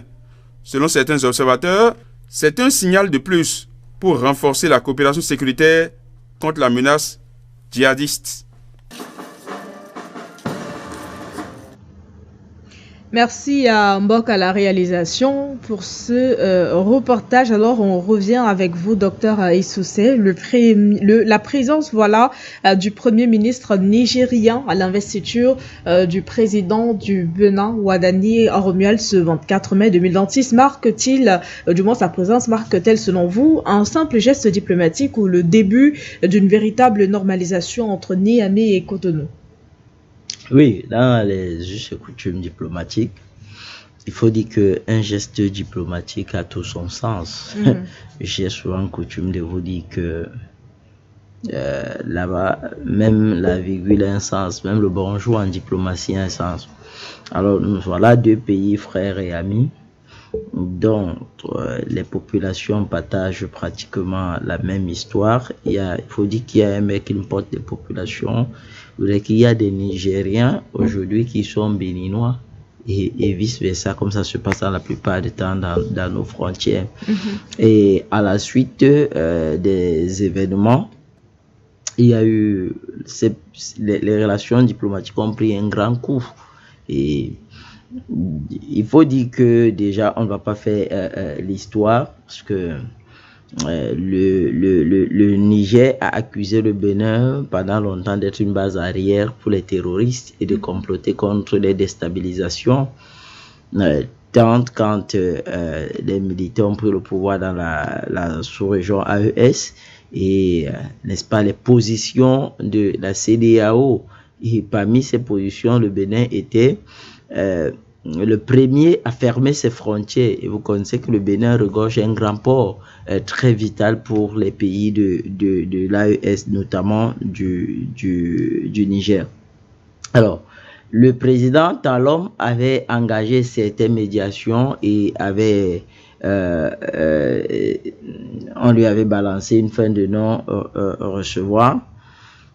Et qu'aujourd'hui, lorsque Wadani monte au pouvoir et adresse une invitation son investiture et que la plus haute personnalité du gouvernement se déplace, ça veut dire beaucoup. Ça veut dire que, premièrement, le Niger n'est pas réfractaire aux relations comme on pouvait laisser croire. Les pays de l'AES en général ne sont pas réfractaires aux relations entre les États africains, mais pour eux, il y a une certaine dignité, une certaine loyauté, une certaine vérité qu'ils recherchent. Et certainement, je fais une analyse diplomatique, directement, ça nous pousse à croire que c'est un problème de personne. C'est-à-dire que la personne de Talon ne les inspirait pas confiance. Et il y a une nouvelle personne, bien que ce soit la continuité des Talons, parce que c'est l'élève naturellement des Talons. Talon l'a enseigné et tout, c'est son élève politique et comme ça. Mais ils se disent que, ça c'est mon interprétation, peut-être une personne c'est une vision, une personne. Donc, il se dit que lui, il vient d'arriver au pouvoir, on va lui accorder le bénéfice du doute.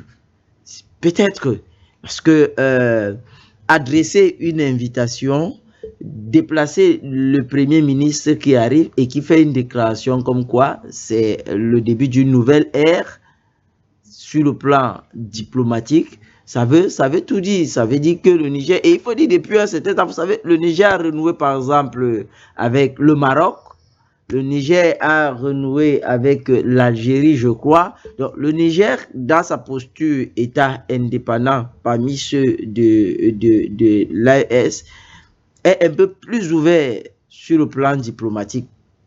Alors, moi, ce que je veux simplement dire, c'est que tout à l'heure, dans votre reportage, vous avez évoqué aussi le fait que le ministre de la Défense, qui était l'ancien ambassadeur du Bénin au Niger, qui avait été rappelé, peut-être ayant bien connu le milieu nigérien, ayant travaillé avec le président Tchani au pouvoir, peut-être il a été, on le dit si bien, mais je pense que c'était important. Moi, je suis de ceux qui pensent, et je l'ai toujours dit, l'Afrique, les Africains doivent se parler. Les Africains doivent se réaliser. Il y a quelque temps, nous évoquions, je ne sais pas si c'était sur votre plateau, un de vos plateaux ici, le fait que, regardez comment ces États forts font. Lorsque les intérêts sont à mal, ils dépassent leurs égos et vous avez un chef d'État qui se déplace et va vers un autre, bien que ils sont diamétralement opposés sur le plan idéologique et autres.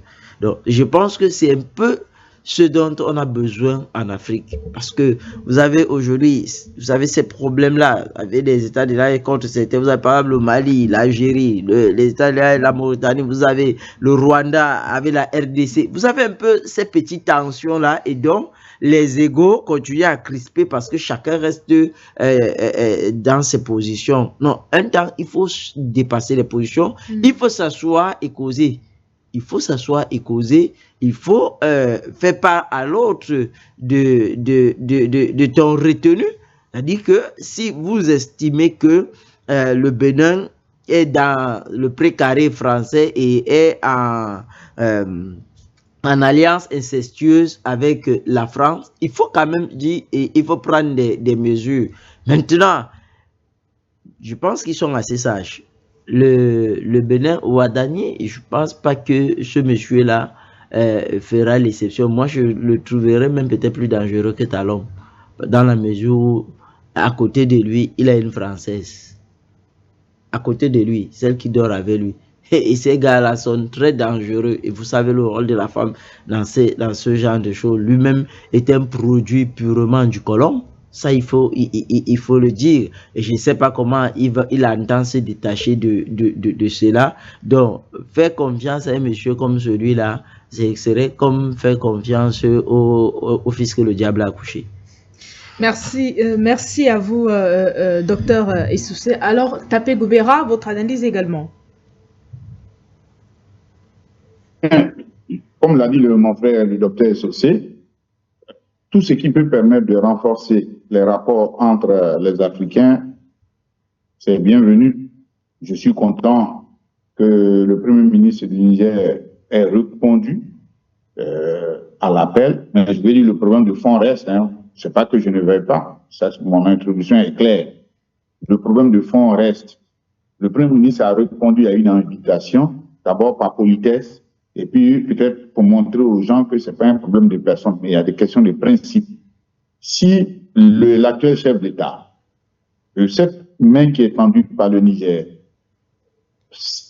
va dans ce sens, prend, je vais dire, de l'autonomie et sa souveraineté vis-à-vis d'une forme de dépendance à la fois de son mentor et de la tutelle à laquelle il est soumis, et que donc on décide de faire partie les soldats français et autres qui sont sur le territoire béninois, parce que leur présence est égale à leur absence. Les exemples ont été déjà démontrés. La France est restée sur le territoire malien pendant 10 ans avec d'autres forces européennes et occidentales. 10 ans. Au moment où elle venait, le mal au Mali, c'était au nord. Pendant les 10 ans, le mal, ça a pris tout le Mali, ça a attaqué le Burkina, ça a attaqué le Niger. Donc ça, c'est le premier exemple. Deuxième exemple, il y a 1 an, les soldats français étaient présents et puis on allait assassiner entre 30 et 50 jeunes soldats. Donc, ça veut dire que leur absence est égale à leur présence. Il vaut mieux que le Bénin compte sur lui-même, sur le peuple béninois que je connais qui est fier, il sait pouvoir compter sur lui-même. Donc, si le président actuel du Bénin va dans ce sens-là, je pense que les ouvertures des frontières vont être faciles. Les Nigériens ne le font pas parce que c'est de la mode, ils le font pour leur sécurité. Parce que vous imaginez, le Niger est un grand pays. En termes, quand il dit grand, c'est vraiment grand au terme propre. C'est vaste. Et convenez qu'on ne peut pas surveiller. Et la population, elle est petite. Le Niger, quand vous prenez le Niger, il fait 2 ou 3 fois la France, ou bien tu fais la France, l'Angleterre, tout ça mis dedans, il y a encore de la place. Mais le Niger n'atteint même pas 40 millions d'habitants. Donc, c'est un espace. Il ne peut pas donc surveiller toutes les frontières.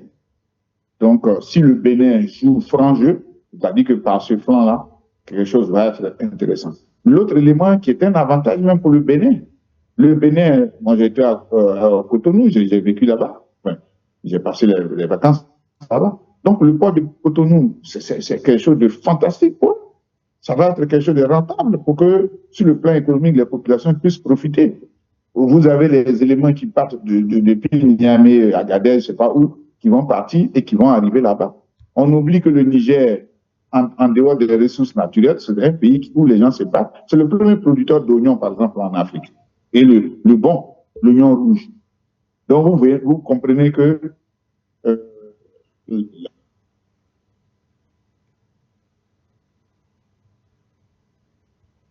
Allô, Tapé Goubera? Voilà, quelques soucis de connexion avec Tapé Goubera. Alors, Albert Anatole Haïssi, on parle de sécurité au regard des tensions accumulées depuis 2023 déjà. Comment reconstruire concrètement un climat de confiance durable entre Niamey et Cotonou? Écoutez, Madame Bala, comme j'ai l'habitude de le dire, toutes les crises se terminent toujours là où elles auraient dû commencer. Autour d'un dialogue, autour d'une table. Il ne faut pas l'avoir de négociation. Nous avons suivi le discours d'investiture de M. Wadani.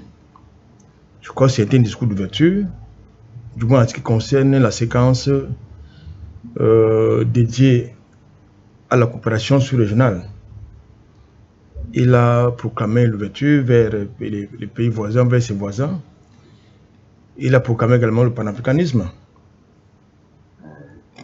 Beaucoup avant lui ont proclamé la rupture, en quelque sorte, la coopération dans le cadre de la lutte contre le terrorisme. On attend de le voir dans les actes. Wadani, je crois que c'est notre vision. Peut-être que ce serait notre manière de faire des choses. Mais autant le Bénin a besoin du Niger, D'abord dans le cadre des échanges commerciaux, dans la coopération bilatérale, autant le Niger a besoin, n'est-ce pas, du Bénin, parce qu'il y a une relation d'interdépendance entre les différents États, surtout en matière de lutte contre le terrorisme. Bon, je crois qu'il est important, nous avons suivi les discours, il n'y a pas que le Premier ministre nigérien qui était représenté, je crois que c'était les chefs d'État de l'AES qui étaient invités, qui sont fait représenter, le Mali par son ministre des Affaires étrangères, le Niger par son Premier ministre, je crois le Burkina Faso également par son ministre des Affaires étrangères. Ça veut dire qu'il y a un début d'explication diplomatique qui sera certainement suivi des faits, notamment avec l'ouverture de la frontière entre le Niger et le Bénin. Il faut quand même noter, c'est important de rappeler les faits, que c'est le Bénin qui a été le premier à fermer sa frontière avec le Niger. Et par principe de réciprocité, le Niger a également fermé la frontière de son côté. Donc, je crois qu'il y a également, ils ont une convergence d'intérêts. Je crois qu'il y a un oléoduc qui part du Bénin, du Niger, et qui traverse, n'est-ce pas, le Bénin pour desservir du côté du port de Cotonou. De ce point de vue, il y a quand même des intérêts de ce côté. Entre autres, vous avez les peuples, ces mêmes peuples, qui ont été divisés par les frontières artificielles qui nous ont été imposées sur le point historique. Comme j'ai l'habitude de le dire, la coopération sud-sud me semble plus prioritaire que la coopération nord-sud. Parce qu'il y a beaucoup plus d'intérêts de part et d'autre. Et très souvent, chacun sait ce qu'il prend chez le voisin. Il faut privilégier cela. Vous l'avez d'ailleurs indiqué dans votre introduction, qu'il faut qu'on privilégie des solutions africaines aux problèmes africains. Ce n'est pas les étrangers, ce n'est pas les impérialistes qui viendront nous aider à trouver des solutions à nos contradictions.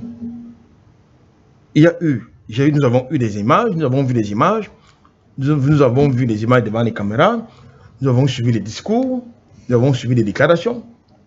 Il faut donc voir. Il faut quand même noter que l'un des points de crispation, si vous voulez, demeure. Je parle de l'un des points de crispation dans les relations entre le Niger et le Bénin demeure, notamment la présence des forces étrangères sur le sol béninois, notamment, n'est-ce pas, les mercenaires français qui ont été chassés du côté du Niger, qui sont redéployés du côté du Bénin, et qui opèrent, contrairement à ce que l'ancien régime a proclamé. Il y a bel et bien des forces françaises du côté du Bénin, qui opèrent aux côtés des forces armées béninoises. Pas seulement en matière de formation, mais sur le plan opérationnel. Et je crois que la preuve, lorsque nous avons assisté à la tentative de coup d'État en fin d'année dernière, nous avons vu bien évidemment l'armée française, les forces spéciales françaises déployées aux côtés des forces armées béninoises. Ça veut dire qu'elles sont opérationnelles de ce côté. Je crois que c'est une question qui va être réglée. Il faut qu'elle soit absolument réglée. Nous avons entendu M. Ouadani proclamer son panafricanisme, ce qui suppose une rupture. Nous attendons de voir l'avenir, le destin qu'il va réserver aux forces françaises qui sont stationnées de ce côté. Mais je doute fort qu'il y ait une véritable rupture, sur le temps qu'il a bien été enseigné par M. Talom, il a bien été, n'est-ce pas, j'ai dit briefé quant aux intérêts français de ce côté, lorsqu'on parle des intérêts, pas seulement du point de vue géopolitique ou stratégique, mais également du point de vue des contrats. L'exclusivité, c'est un contrat, nous savons comment ça fonctionne. Un chef d'État qui part doit pouvoir assurer les garanties que celui qui va arriver va, n'est-ce pas, garantir les intérêts de la France de ce côté. Nous avons suivi les discours, les bavardages de M. Macron quant à la coopération, entre guillemets, entre Paris, n'est-ce pas, et Cotonou. Ça veut tout simplement dire que le Cotonou, à l'image, n'est-ce pas, la Côte d'Ivoire, reste pratiquement la chasse gardée de Paris. Ce qui risque donc de poser un problème. Dans tous les cas, nous allons observer cette actualité-là. Comme nous l'avons dit, il y a quelqu'un qui nous a proclamé le panafricanisme du côté de la Guinée-Conakry. Nous avons de la peine à comprendre son cap, à voir sa vision de son magistère. Quelqu'un d'autre nous a proclamé le panafricanisme du côté du Sénégal. Nous verrons ce qui se déroule de ce côté. Nous avons également quelqu'un d'autre qui nous a proclamé la souveraineté du côté du Tchad. Nous voyons comment l'armée française est en train de revenir par la fenêtre alors qu'elle est sortie par la grande porte. Bref, il y a eu des déclarations, mais nous attendons les actes. Merci à vous, Albert Anatole Aïssi. Merci à vous également, docteur Essoussé. Et merci à vous, Tapé Gobera, sans oublier nos milliers de téléspectateurs et ceux qui ont pris la peine ce matin de nous appeler. Merci également à ceux qui nous écoutent sur la 96.3 FM, votre radio panafricaine. C'était un plaisir pour nous d'être en votre compagnie ce matin. Les programmes se poursuivent, alors restez sur For You Media Africa et ne manquez pas votre rendez-vous du point sur l'actualité lorsqu'il sera 17h au Cameroun et 17h en Afrique de l'Ouest. Rendez-vous demain également pour votre programme de For You Matin.